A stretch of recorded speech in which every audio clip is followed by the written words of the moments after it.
Hello, and welcome back, and welcome to any new listeners today. We're using the little booklet, Kamatthana. It's available for download. You'll find it on this YouTube channel. Today we're on page 16. We're talking about puja, and in the last installment, page 15, I talked about the physical posture of bowing down, and I tried to express that if it doesn't open our heart, if it's a ritual, if it's a mindless act that we do out of habit, it's not puja. It's just a ritual. It's actually meaningless. I see people bringing their children. I've seen 2-year-old children having been taught to bow down to the Buddha's statue and to the teacher. And it's inconceivable to me that a 2-year-old child knows anything about the Buddha, his Dhamma, or the Sangha. He's being obedient to his parents' wishes, but that is not puja.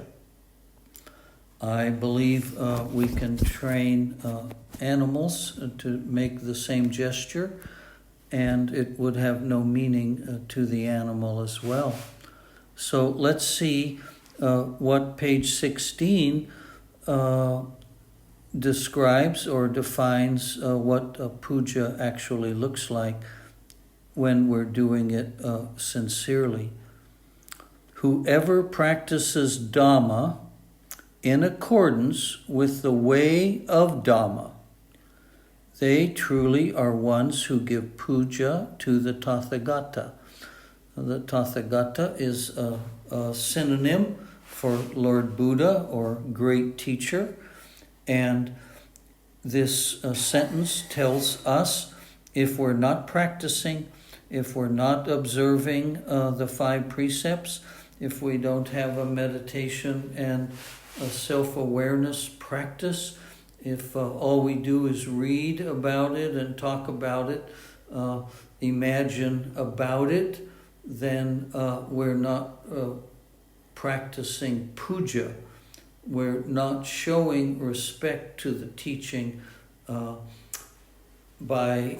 unless there's a sincere and devoted practice. So giving puja, that's the way they talk about it. That practice, which is a way of conducting oneself with satipanya. Sati is self-awareness. Panya is a wisdom. Sada is a faith or conviction. Effort, vidya, diligent effort. Everywhere and in every posture with diligent discipline. So here's a more clear definition of living a life of puja. So it isn't just when we go to a temple or to our little home altar and bow down or light incense, etc. It's what we do all the time when we're not at the temple, when we're not in our meditation room or in front of our little altar. It's the practice of mindfulness, the practice of wisdom, the practice of a conviction, a determination. We can call it faith, but it's a faith based on practice and not blind faith. And the effort that is needed to be a disciple. That's what discipline means. Actually comes, I believe, from the root of discipleship. It means to be disciplined. Having conducted oneself well within the heart, with constant watchfulness, is what is meant by the practice of Dhamma in accordance with the way of Dhamma, and giving puja to the Tathagata at all times. So there's a saying, constant conscious awareness. That's sati. And the rest of the saying is with clear comprehension. That means we are constantly disowning whatever arises in consciousness. We are disclaiming that it's happening to me, that it belongs to me, that it constitutes myself. So that's the pure sati. That's the practice we're aiming for, moment by moment throughout the day, even when we're driving the car, cooking a meal, eating a meal, toileting, doing the work that is our livelihood, etc. It is possible to develop a watcher, a one who knows, that is something like a video camera. A video camera has no judgment, has no opinion, it doesn't condemn, it doesn't praise, it just records, it just knows. And this one who knows that we must develop if we're going to practice sati, doesn't criticize or condemn or judge. It just knows what we're doing. It's not the knowing that everybody has. You ask them, what are you doing? They'll tell you, I'm walking down the street, I'm eating my lunch. There's another knower, and of that one we say, he knows, we know that we know. That's sati, but that's only the first part of sati. The second part is to disclaim that what we know is the definition or constitutes a me or a mine. Well, I may have digressed a little, but we're talking about puja, and the puja is the real beautiful, true, and elegant. Puja is something we do with our heart. Giving puja is done with the heart, not the body. So the 2-year-old bowing down is not giving puja, in spite of what the parents may imagine. The 2-year-old has not and cannot open his heart or her heart in the way that is required to live a life of puja. Okay, now we've talked about virtue, we've talked about morality, we've talked about virtue being the foundation of our meditation practice. Without it, we're doomed. We're just simply doomed. We're just dreaming. I met someone once who said he drank alcohol, but only in moderation, because to not drink it at all was too extreme, and the Buddha teaches the middle path, so he just drinks some alcohol. We could say, well, we could steal a little bit, nothing too important. We could kill insects and other animals we don't like. That would be the middle path. That is not what the Buddha teaches as far as the forest monk tradition is concerned. It teaches there are 5 precepts or vows that we take, that we swear to ourselves that this is the kind of life we want to live. This is the kind of life the Buddha has laid out as essential for our own success. So we're only undermining the possibility of our own success every time we violate one of these vows. Let's see what they are. Don't kill living beings. now in the Theravada tradition, living beings are animals, including ghosts, invisible beings, human beings, and heavenly beings. In the Theravada tradition, plants, trees, etc., they may have consciousness.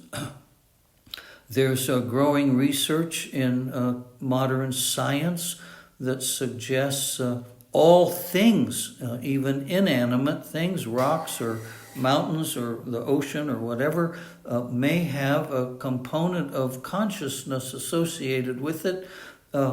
In the Theravada tradition, Lord Buddha defines sentient beings as ones who have a level of consciousness that is above that level of consciousness that other inanimate objects might have. So we're told not to kill any of them. It's a normal human reaction to not want ants in our kitchen or rats in our house, mosquitoes biting us, etc. And it's a real challenge to find ways to discourage these critters from disturbing our peace of mind and the impulse to want them dead. But if we're going to practice Theravada Buddhism, we begin to appreciate that those living beings cherish their life in the same way we do. I used to fish, and the fish would just fight with all of its life to stay in the water.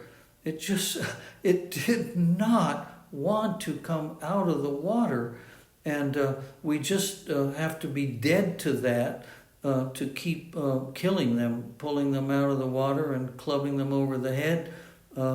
Never mind shooting an animal.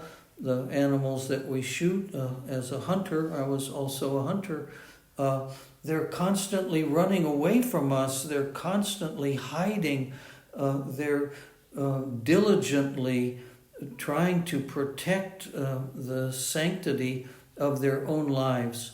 So we have to appreciate that on the level of a mosquito, a bed bug, a flea, their nature is to live for some time, reproduce a next generation, and pass away. And they're programmed. That's their DNA, just as it is our DNA.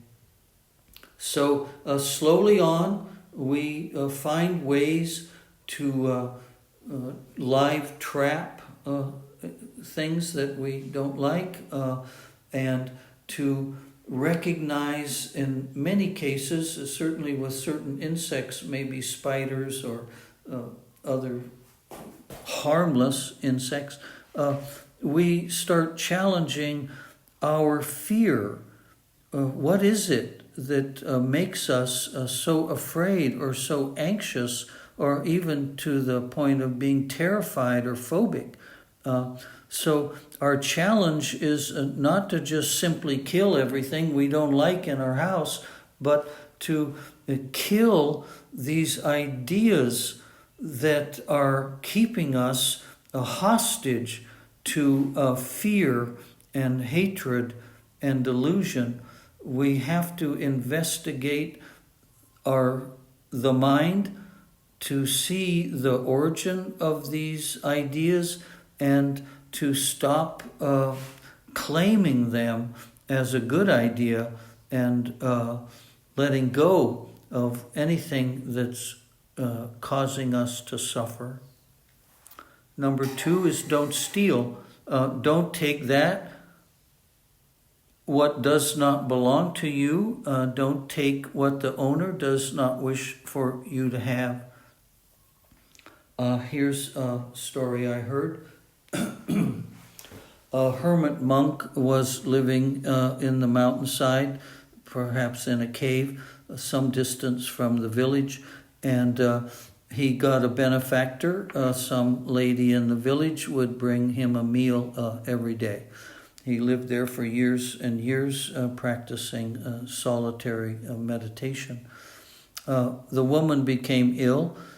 She eventually died, and no one came to tell the monk about her passing, and he had not gone on alms rounds, and he's not allowed to cook his own meals.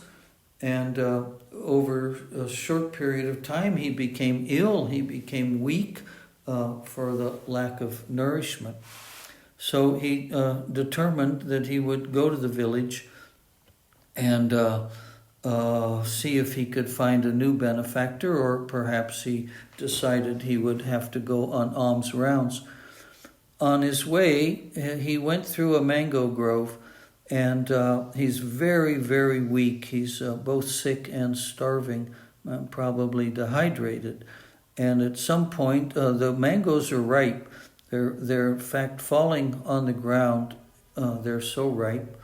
And he faints. And when he wakes up, he sees that he's landed on his side. His head is on his arm is outstretched, and it's touching a ripe mango. And he's starving. And of course he wants to eat that mango. It's literally right in his hand. And he remembers his vow: do not take what the owner does not want you to have. So this kind of incredible, unimaginable determination is hard to imagine. At any rate, he does not. He would rather keep his virtue than keep his life. And as the story would have it, a Hollywood ending, about that time the owner of the mango grove is walking through to observe the condition of his fruit and make plans for its harvest, etc. He finds the monk. He restores the monk to good health, of course, gives him a mango to eat, and becomes the benefactor of the monk in the future. Doesn't mean that that's what will happen to us, but it's just a story with the moral that we really need to value virtue. We really need to not compromise on our virtue. We don't compromise with just drinking getting stoned a little bit, getting drunk a little bit, being unfaithful a little bit. It's not going to work if we're sincere about our practice. Number 3, don't perform sexual misconduct. And then we have a definition. I gave it on the last page as well. Engage with underage partners, ones engaged to be married or already married. So in the last page, I talked about the sexual conduct is not a sin. It's a normal human biological function. It's approved or sanctioned by Lord Buddha, but there are some prohibitions. So we should abide by those prohibitions. And in the West, anyway, I'm from America, there's legal age, and people who violate that age are serious criminals, and we try to capture them and put them away from society because they're unable to control their impulses. Don't tell lies. Now, we're going to get a fuller description of that on page 53.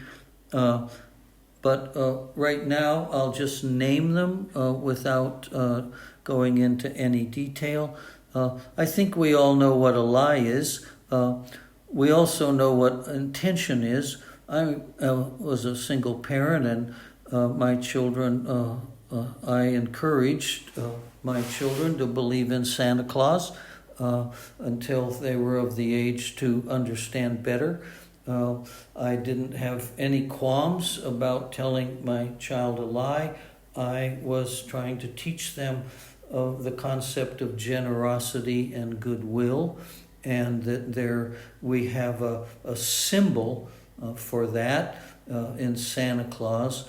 So for me, telling a child there's Santa Claus or a tooth fairy is not telling a lie, because it's not intended to benefit us. Most lie telling, in fact, all the lies that I can think of, are for self-preservation, aggrandizement, I'm saying that wrong, but to draw attention to yourself, to be deemed worthy, to be deemed valuable, to be praised, to be recognized, to be promoted, etc. These are the common reasons people tell lies. But under the category of telling lies, I would include exaggerating. The common image we have is the fisherman who catches a 12-inch fish, but when he holds his hands apart to measure, it's out there at 2 feet. No need to exaggerate. Even saying simple things like, I didn't sleep all night. Yes, you did. You slept quite a bit. It's scientifically documented that even when we're restless and we wake up and we get up, etc., and go back, almost always we do sleep some. So we just start being really careful. If we say, I'll see you tomorrow at 10 o'clock, and then we don't show up, or we don't show up until 10:30, that is a form of lie, and it undermines somebody's confidence in us. It literally betrays a trust. Especially in today's age with cell phones, we can call, we can text, hey, I'm running late, I'm sorry, I'll be there in 15 minutes or whatever. The point is, with mindfulness, we're really being more careful with what comes out of our mouth. And the precept that is most difficult to perfect, at least in my own experience, is right speech. So we don't talk about things that cause discourse, divisions. We don't tell over here some story that will make people mad about that group over there, and vice versa. That's a second one. Now in the political climate in America, that's all that we hear. Virtually all that we hear from one side and the other is something horrible that we're supposed to learn to hate the opposition. Don't use coarse or vulgar language. No need to swear in my lifetime. I'm just quite amazed at how everybody swears. I mean, everybody. Young children swear. There doesn't seem to be any limit to the words, restrictions to the words that they use. And commentators on the news, people on TV and the movies, politicians. Everybody uses a lot of vulgar language and angry language. So shouting and demeaning and ridiculing and finding vocabularies that are insulting. This is wrong speech. I see a lot of postings on Facebook. People are posting quotes from somebody, some notoriety, and they're trying to demean some other group of people. And the last one slips my mind right now, so I won't say number 4.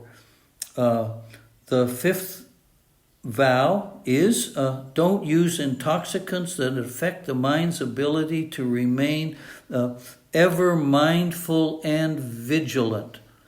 So it doesn't say don't use drugs, prescription drugs. Don't abuse prescription drugs. As we know, there are a number of prescription drugs that people rob and steal and break and enter and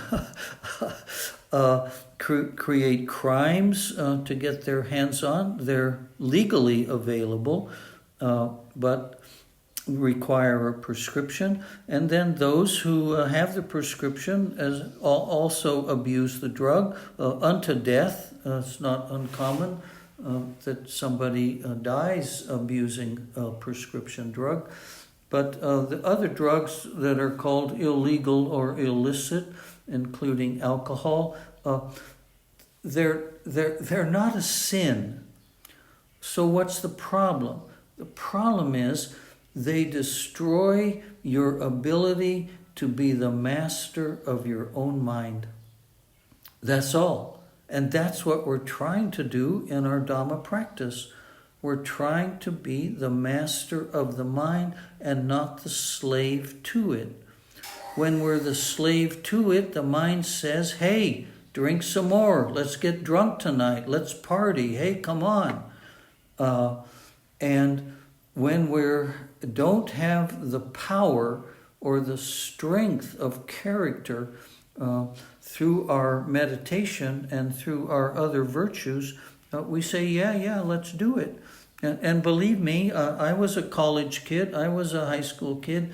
I know all about drug and alcohol use and abuse. I was a hippie and lived in the Haight-Ashbury and blah, blah, blah. So it's not some moral thing that some God is judging you and you're going to go to hell by abusing these things. You're already in hell when you're drunk. You make really bad decisions, driving cars, possibly injuring yourself or others, ending up in bed with people you don't know. Never mind those situations where people are beaten and murdered when they are in drug or alcohol-induced states. So we're trying to be ever mindful and diligent. And that's why we don't use intoxicants. Okay, the end of the page, the bottom of the page is taking refuge. And there's Pali language, Buddham Saranam Gacchami, Dhamman Saranam Gacchami, and Sangham Saranam Gacchami. And it means I take refuge in the Buddha, in the Buddha's teachings, and in those people, monks and lay people, who have mastered the teachings at least to the point of stream entry. The old-fashioned definition of the Sangha was people who had reached at least the first level of enlightenment. Nowadays, from the 20th century on, people say that they're in the Buddhist Sangha, which has the definition of like a congregation. I'm in the congregation of Buddhists, but the original meaning was you have to be enlightened at least to the first level. And we're going to take refuge by surrendering a kind of trust in the Buddha, the teachings, and those who have mastered the teachings sufficiently to have begun the real process of purifying the mind. Okay, That was page 16. Thank you for your patience and your interest. If you've made it to the end, please consider liking and subscribing if you feel that others may be blessed if they come upon this channel and listen to some of these talks. Take care.